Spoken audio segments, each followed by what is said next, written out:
Hi, how are you? Ali with DA Home Design. I come up with the new beautiful bathroom. This bathroom is gorgeous with lots of functionality. I'm gonna go over all of that right now. The shower was here.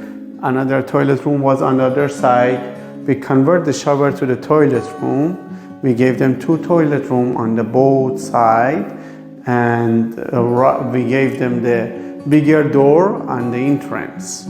Okay, and on the both side, as you see, and the corners, we do have the two shower head on the both side. This was like angle clips, and nothing was here, nothing was there.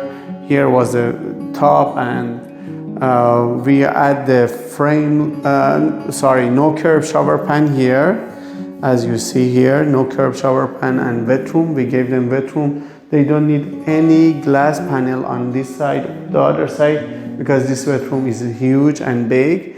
On this side, we gave them the very nice vanities that all drawers, you can use all of them, even under the sink you can use them. And you have the very nice mirror with the light that is a flat light. The light is flat with the backsplash, flash with the backsplash, and you can see the very nice shower set on the both sides. They have a huge, very huge rain shower and very nice shower area and top area. Okay, please comment me below if you have any question.